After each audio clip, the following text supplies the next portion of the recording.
Welcome back to New Supersonic Galaxy, and now we have Teo joining in as a guest. Yay! So now, Skyroad, one of the better, in my opinion. So basically, everybody, well, basically everybody, the developers ran out of ideas for stages, so now they're reusing Windy Hill, but putting clowns over it. I'm not even kidding. This particular this particular part of Skyroad is just an alteration of the level design from Windy Hill Act 1. It really is. Yeah, I had to agree. I mean, it's still a fun stage in my opinion. I really like it, but yeah, couldn't they have kind of come up with a different aesthetic? No, apparently not. They were so like, this is quite possibly in terms of level tropes, this is the most uncreative Sonic game ever. I mean, seriously. Although the funny thing is, the funny thing is that in the 3DS version, this. Go ahead. Yeah, the funny thing is that in the 3DS version. Jova. Okay. The 3DS version. You cut off. Yeah. Start again. As I was saying, okay, basically, in the 3DS version, the first two zones of this are actually casino themed. What is up with this? Okay. I don't know why, but they are. You picked a trope. Stick with it. Jesus Christ, game. Okay, so basically, it's like when the funny thing, like with the 3DS version, it actually has more focus of a theme, although kind of. Okay, basically, here's how it works. It starts off like this, but then eventually it transitions into a casino theme mid-level, and then the second level starts off in a casino, and then it transitions back to the Skyroad theme. That's right, actual transition in a level. Indeed. Basically, this particular part that I'm doing right now, you have to kill all the giant caterpillars in order to advance. It's much easier to kill them if you use the kick. Particularly a fully charged kick. So that's what I'm doing. Yeah, like I said, I do like the kick. However, yeah, it could have been implemented a bit better.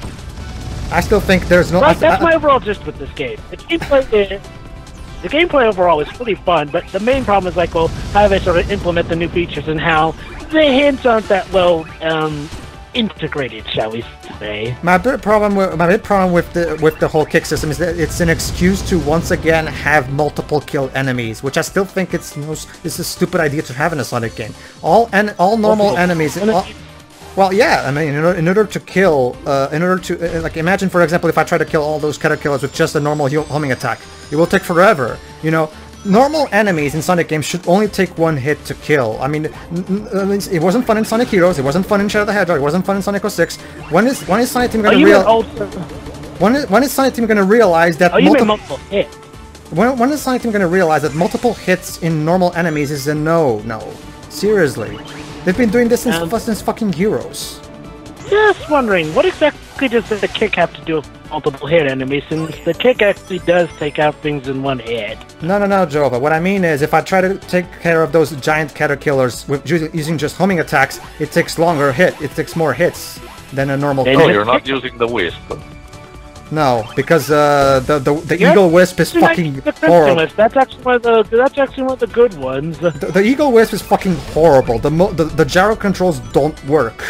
Unfortunately, Pedro, I have a feeling that multiple different type kill enemy thingies will stick around for a while, given the co-op thing they want to implement in the Sonic series. Jesus Christ.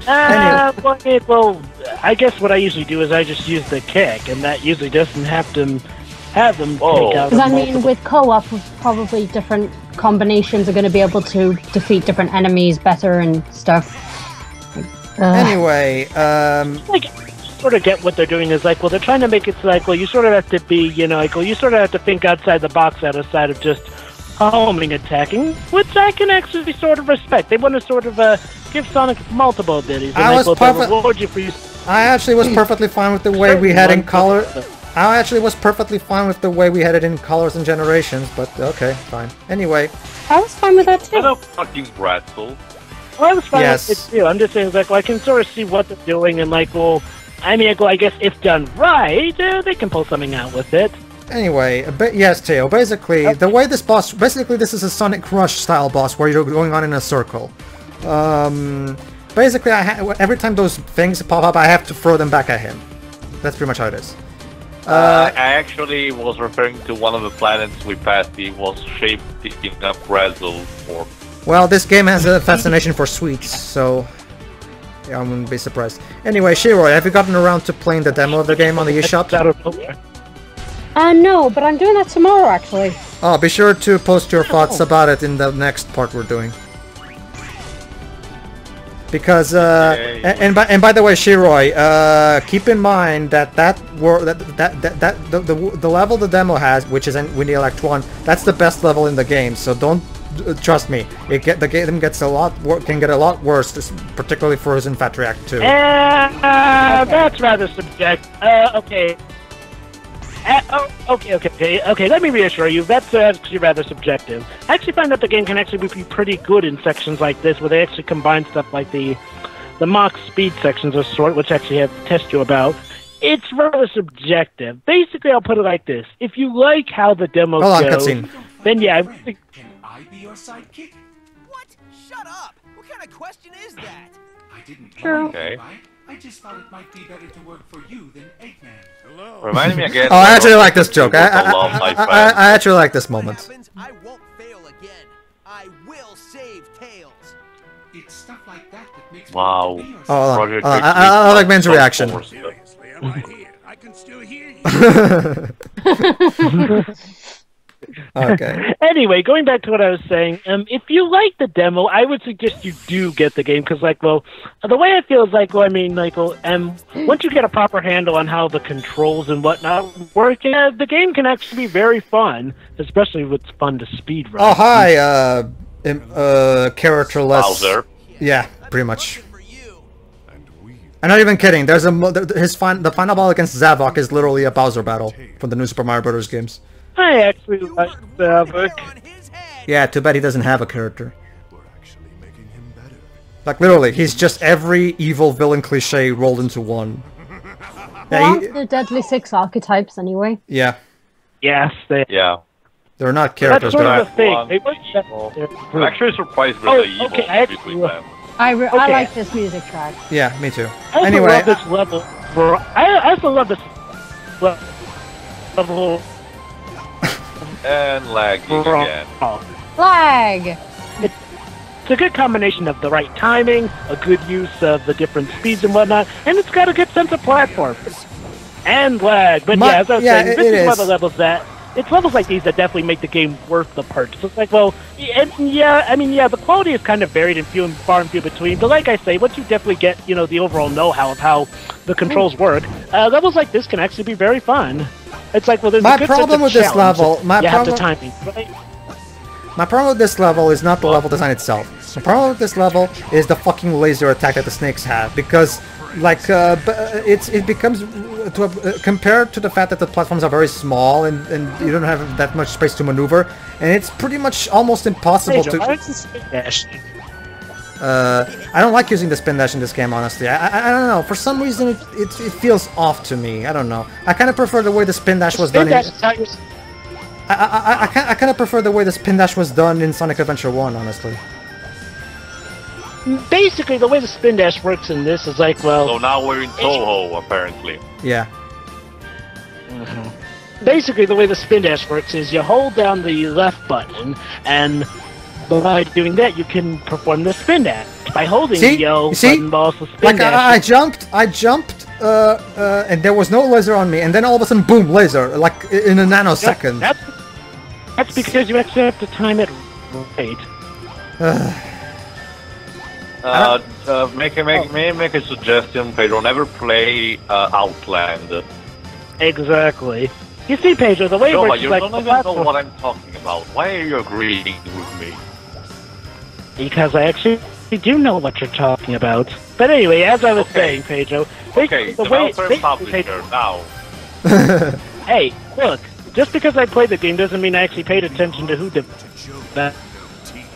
developed it. But anywho, as I was saying, basically, Pedro, the way the lasers works is like, well, everything that's stone basically should be able to protect you when it's passing by it. That's how you should. I know how it works, Jova. I know how it works. It's just that I don't like this gimmick. Anyway. I like it, but yeah, I guess that is subjective. Okay, basically, now all I have to do is run here, and boom, I'm done. Okay, and now, ladies and gentlemen, I fucking hate this boss battle. Not because it's hard. It's the problem with this boss battle is that the only way you're going to be able to beat it is if you know how the boss is programmed. Because, okay, allow me to talk about it when we get to it. Okay, so you see this part where I have to homing attack all these things here? Basically, okay, you see here? Okay, hold on. You see here? Notice how notice how I stopped the homing attack chain in the middle for no reason? That's because if you keep constantly homing attacking, the homing attack will suddenly the homing chain will suddenly stop for no reason, and you will have no idea what happened because the game doesn't give you any feedback. Basically, you have to know that the game is programmed to where you have to stop the chain midway for no reason other than the fact that the programmers like it.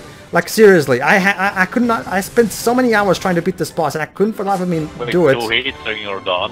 Yeah, it's because of I used the charged homing attack. Anyway, yeah. Basically, I spent hours trying to beat this stupid boss, and hold on.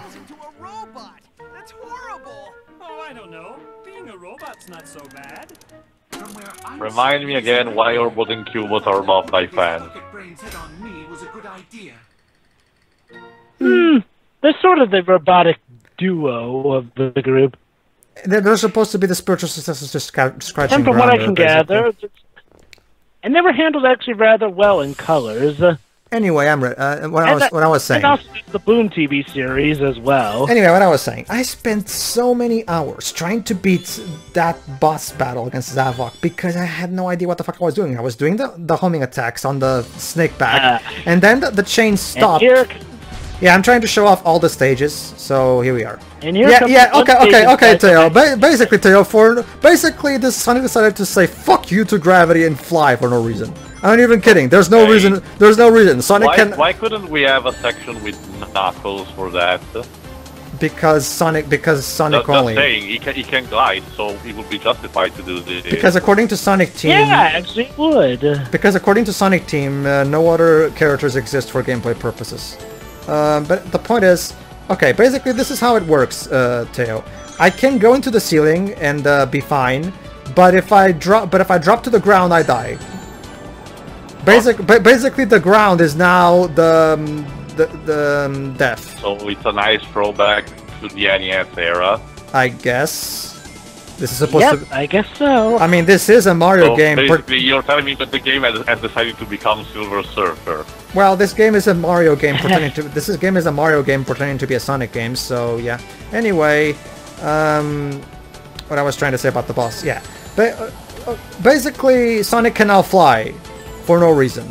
Anyway, back to the boss. I spent so many hours trying to defeat that boss battle because I could not for the life of me. I was trying to do the homing attack on his back, and then Sonic I kept mashing the A button, and then like I always do in homing chains in Sonic games, and for no reason Sonic just stopped doing the homing chain for no reason, and it just dropped, and then the snake would throw me off its back, and I had to start all over again, and I could never for the life of me hit Zavok, and I was getting so desperate that I actually was talking about the frustration I was having with Blue Blood on Skype, and he told me how the boss works, and I'm like, what kind of sense does that make? And then I tried it, and it worked. Basically, the only way you're gonna be able to beat that boss is if you know how the boss is programmed, and that's such a big no-no in game design. The gamer should not have to know how the boss is programmed. That's just bad, terrible design. I hate that boss battle.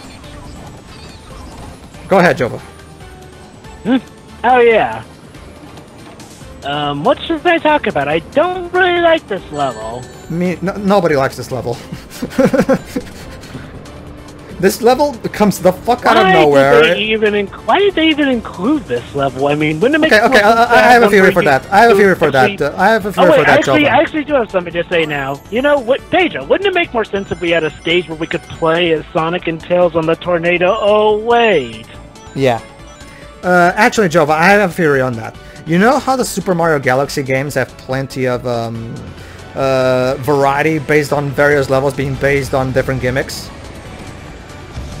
I'd just say that, like, well, yeah, I get why you think this is sort of a Mario game trying to be a Sonic game, but despite all the similarities, I don't think it goes No, that. it's a Sonic game trying to be a Mario game. Yeah, that's the Yeah, opposite. but basically, yeah, basically, in the same way that the Mario Galaxy games, because, you know, Iizuka has proclaimed in the public interviews that he actually is a huge fan of the Galaxy games, which probably explains why this game happened. Yeah. Anyway, yeah. But basically, my idea... Galaxy games are amazing from what I've seen of them. Yeah. Basically, it's AD Tokyo, Chihuahua. They're the best developer in the world. But anyway, the point is... No, I genuinely believe that. I'm not even kidding. I genuinely believe that. No, Pedro, it's not that. It's the fact that we know. Okay, sorry. sorry. Oh, cutscene. I'll tell you that. I'll tell you later. Oh, I love this cutscene because Sonic's line here is so fucking stupid. Even Roger pointed it out in his Sonic Lost World parody. Oh, it's not this one. It was The Danish voice. It was an earlier scene. Oh yeah, the problem with Cindy Robinson in this game is that she was told to sound like Minnie Mouse. Fortunately, she had a lot better direction in Sonic Boom. She sometimes slips into the Minnie Mouse voice when she gets loud and angry, but most of the time she's pretty fine. Okay, so basically, like I was trying to say, you see, in the Mario Galaxy games, they do a lot of, you know, variety with the gimmicks and shit. And this game was trying to do a similar thing, have various random levels to keep the game in terms of variety. The problem is that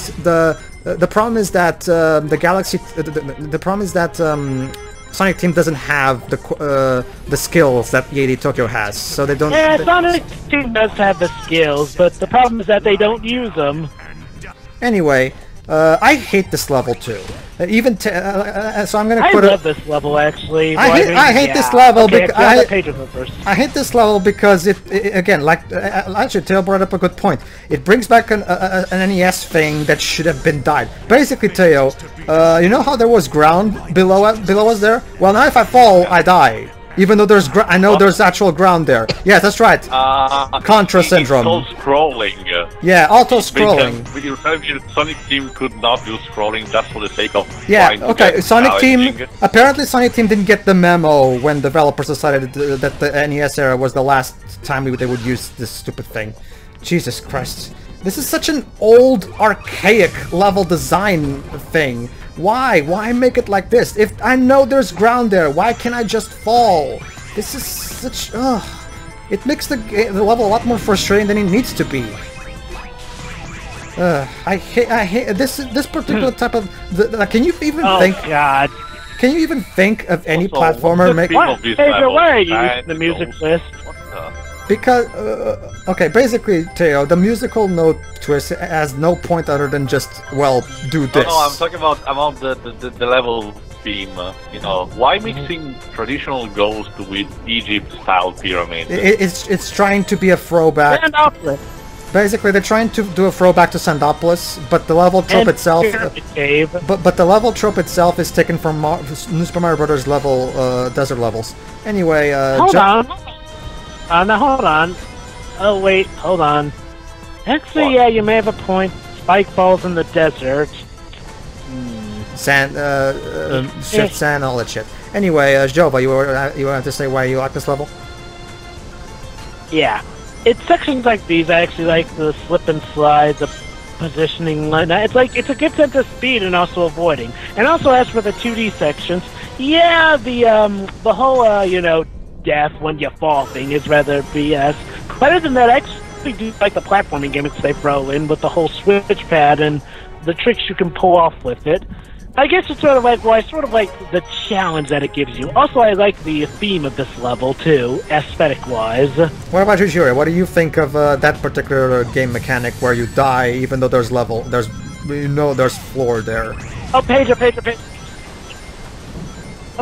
I wasn't talking about that game mechanic, I was talking about other stuff. I know, but I'm just asking what she thinks of it. Well, for that game mechanic, I think it's more placed in a ROM hack than an actual game. Alright.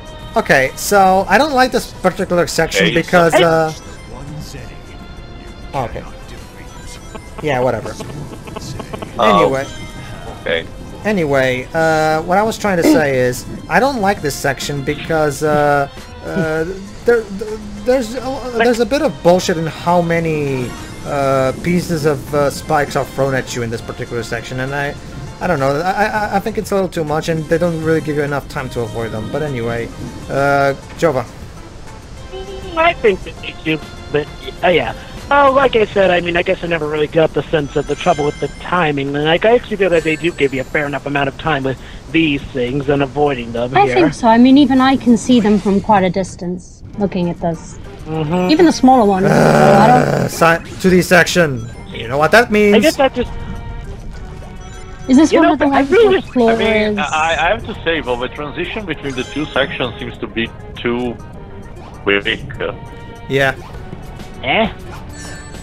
I mean, the transition between one section and the other is like jumping one to the other quickly enough. It reminds me a lot of the beginning of Right to Hell Retribution, where it goes to a turret section, to a cutscene, to a headshot, to another turret section, to a racing game. Indeed. The difference being that at least these are actually the same fields of some sort. Oh, by the way, a little pre-warning for my co-commentators and the audience. I also fucking hate the second Zavok boss fight. That's right at the end of this level. But so a little pre-warning because I've got to rant about it. And yes, I know that it's common. Everybody already, but we have to comment on for the sake of the commentary. Anyway, yeah. Okay, I kind of wish I was the one playing this because you're not using the spin dash. Dang it. Jova, this level is mostly just climbing. You don't really need a spin dash here. And it's not the fun climbing like in Atlas games. I mean, this particular level is actually, Pedro, the spin dash can be... Pedro, if I can explain, the spin dash can actually be able to tease your way through a lot of stuff. Basically, you speed through, and also the spin dash can also be helped to build up speed for parkour moves, too. Well, I think he's talking about the boss fight. No. What I mean is, well, Jova, here's the thing. A game should not force you to use one specific mechanic over and over in order to be fun. Pedro, it doesn't force you, but the spin dash can help make things a bit more easier for you. There you go. There you go. I just use the spin dash. Happy? Okay. So. Yeah. Anyway. Okay, boss battle. I love the music. I like this boss battle, okay, but yeah. First of all, start with something positive. I love this music. Second, I fucking hate this boss battle. I actually like it for the most part, but I think it's the end at the part that is a bit out there. I sort of like how the fight progresses over time. It's a one-on-one boss fight between Sonic and Zavok. Okay, Shiroi, and you can also some of the laces against him too, which I like. Okay, Shiroi, question. Did you notice how the homing attack, when I do a charged homing attack, the reticles pile on top of each other? Yes? Okay, basically, when you do a normal charged homing attack, it's only 5 that get piled up. But in this particular boss, Sonic decided to change the rules of that for no reason. And of course, they didn't fucking warn us of anything. So this is another one of those cases where you have to know the way the game is programmed in order to beat this fucking boss. Anyway, but we haven't gotten to that part yet. Like I said, the charged homing attack is stupid. Yeah, well, I have the 3DS version, and I can never seem to get the charged homing attack completely right. Oh, no, the charge... I still have no idea how the hell the charging homing attack works in the 3DS version. Why Zavok's movements are so clunky? I don't know how it works. I mean, I shouldn't have to charge a homing attack. It's fucking stupid. It seems too slow respect on normal stuff. Yeah. Actually, there's something wrong with his hold on. movements. Yeah, I know. Hold on, we're almost there, if I remember correctly. I have to say, I overall yeah, here it is. Shiroi, here. Look, see, in here instead of 5 reticles, we have to pile up a total of like I think it's 10 reticles. I'm not even kidding. I don't know. For this one particular hit, look. It's see? not even. He's see, not even the final boss. Look. Did you notice how many reticles I piled up in order to that final hit? Like, why? Why force us to charge that much? And again, it would make sense if it was the final boss and it was really powerful, but this is just a standard boss fight. Not only that, Shiroi, but the game once again didn't warn us, didn't give us so much of a hint that this was. Again, my point being that this game would be a lot more fun if, hints were integrated better. It would be a lot more fun if it played like a Sonic game, but That too. Thank you, Shiroi. That too. There are some levels that do play like a Sonic game, but yeah, that problem is rather common in this game too. Which is why Sega really needs to refine this gameplay for the next game. Anyway, ladies and gentlemen, I don't trust them. see you for part 7. See you. Yeah.